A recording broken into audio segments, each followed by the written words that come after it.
This is In Our Headphones. I'm Larry Mizell Jr. I'm in for Evie Stokes today, and I'm joined by Alex and Greg of Seattle's own Black Whales. We just heard Luke Temple's Echo Park Donut, very dope. And I loved this other song as well, Seabird by Deary. What can you guys tell me about that? Wow, I mean, so that's one I pulled into the list when thinking of songs we could talk about, and that's one I just magically tripped across. It's just kind of going back in time a little bit. My father's a European immigrant, and he's like a self-described collector. Okay. So he would often show up in my childhood with just huge, like, liquidation levels of, like, CDs, just, you know, he'd buy them sight unseen. Yeah. So as a kid, I'd just dig through them, and I came across, you know, it's how I discovered, like, everything from, I mean, there'd be Iron Maiden to the Art of Noise to, you know, Michael Jackson's Bad to Abbey Road, the Beatles' Abbey Road. And then eventually I would judge them based off of the album art. So it took me some weird and pretty, you know, wonderful places. And one of them was Cocteau Twins and Heaven or Las Vegas. Yeah. And I remember, I don't know what age I was, but just like being mesmerized. And it's kind of the opposite of the Luke Temple thing because they're Scottish, I believe, Cocteau Twins. And but I could never understood. I don't think anyone's ever understood what she's singing about. But it kind of didn't matter because the vibe was just so like magical to me. Yeah. And so anyway, coming back to this Deary song, I had that same reaction when just like it popped up on a playlist or however I discovered it. But I knew nothing about the band except they're from England. And actually the bridge between them and Cocteau Twins is that they put out this record just a few days ago, I think. Yeah. Like Friday.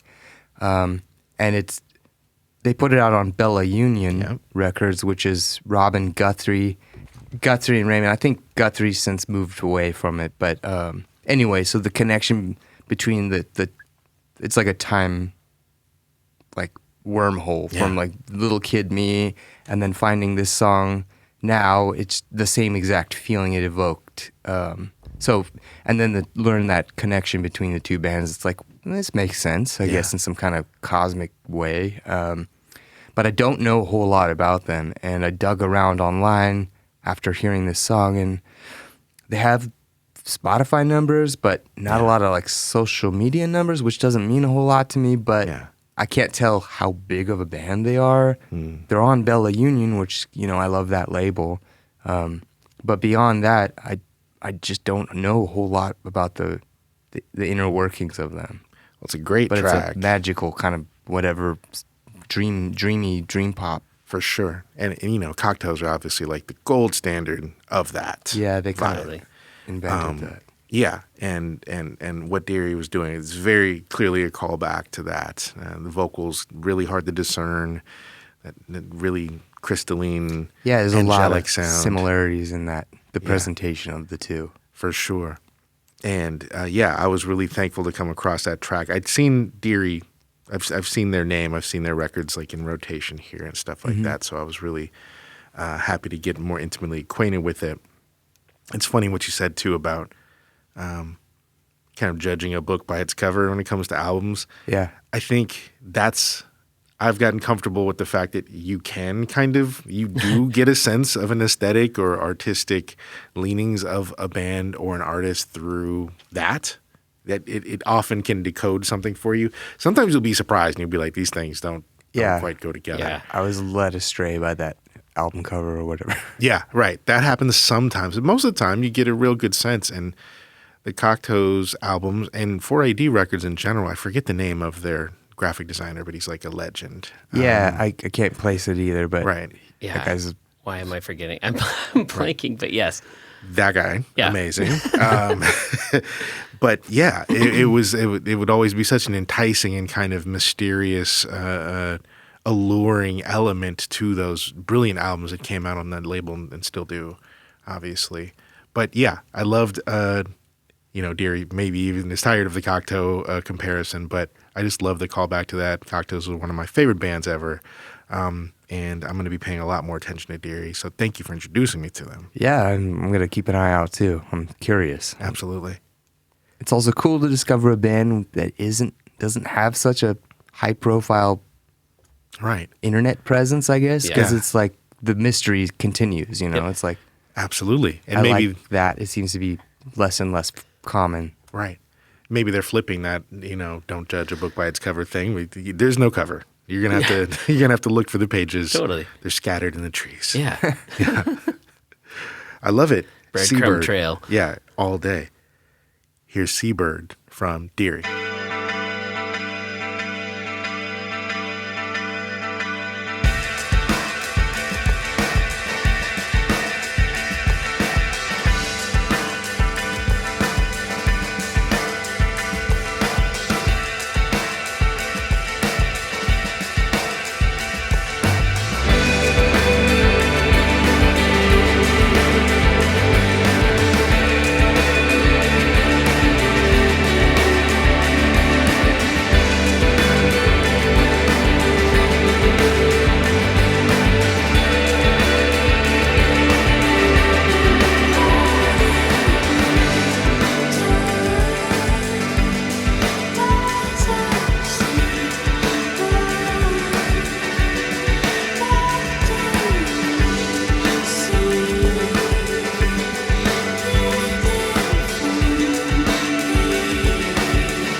That's Seabird from Deary. Thank you guys for coming through. Really appreciate your thoughts. Thanks so much for having us. Absolutely. Yeah, appreciate it. Where can people find your music or just keep plugged in with you guys? We're on the normal ones. Yeah. The big evil empire of streaming music. Yeah. Those are options. Also Bandcamp, more independent things like that.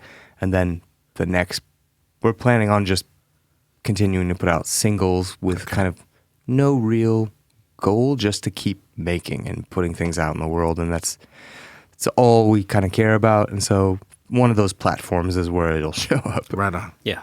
Thank you guys. Thank you so appreciate much. it. Thanks, Larry. Absolutely. This is In Our Headphones, and I'm Larry Mizell Jr. in for Evie Stokes, joined by Alex and Greg of Black Whales.